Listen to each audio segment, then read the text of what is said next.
Moi, j'étais là surtout pour faire du théâtre. Et c'est ça la vraie question. J'ai passé une audition pour rentrer au lycée Michelis.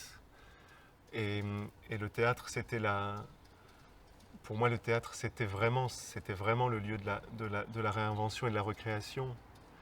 Parce que comme garçon gay, j'étais acteur depuis l'âge de 3 ans. J'avais appris à jouer des rôles pour me cacher, pour survivre, pour que les autres ne sachent pas qui j'étais. Et donc j'avais un rapport à la performance, au fait de jouer à quelqu'un d'autre, de jouer au dur, de jouer la masculinité, de jouer. Et étonnamment, quand j'ai commencé le théâtre, j'ai trouvé ça presque facile, parce que j'ai fait du théâtre à 13 ans et ça faisait 13 ans que j'en faisais presque. Et, et en plus, donc un club de théâtre avait été créé dans le collège où j'étais. Et comme justement je m'en sortais plutôt bien et que c'était plutôt facile, pour la première fois des gens m'applaudissaient. Et, et les applaudissements, ça recouvrait le bruit de l'insulte, de sale pédé. Et, et quand j'ai vu qu'il existait une option théâtre, qu'il existait des cursus de théâtre au lycée, moi c'est pour ça que je suis venu. C'est pour ça que je suis venu là, parce qu'en fait c'était le seul endroit à l'intérieur duquel les gens me regardaient. Enfin, c'est un peu bête de dire ça, peut-être un peu banal, mais c'est vrai. Le seul endroit où mon existence était légitime. Et donc je faisais 9 heures de théâtre par semaine ici dans ce lycée. Et c'était vraiment là que tout se passait pour moi. Je voulais devenir acteur.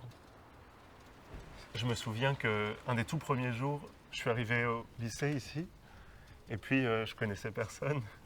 Et il y a une fille du lycée qui m'a proposé de venir manger avec un groupe de lycéens. Donc je suis allé avec eux au McDonald's qui est à 200 mètres d'ici.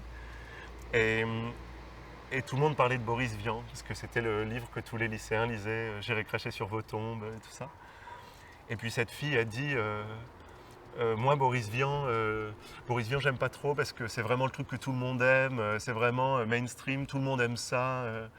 Et moi, j'avais été impressionné par cette phrase. Je m'étais dit, quelle fille distinguée, elle aime pas quelque chose parce que tout le monde l'aime. Et vraiment, j'avais été très, très, très profondément intimidé. Et j'avais voulu impressionner cette fille.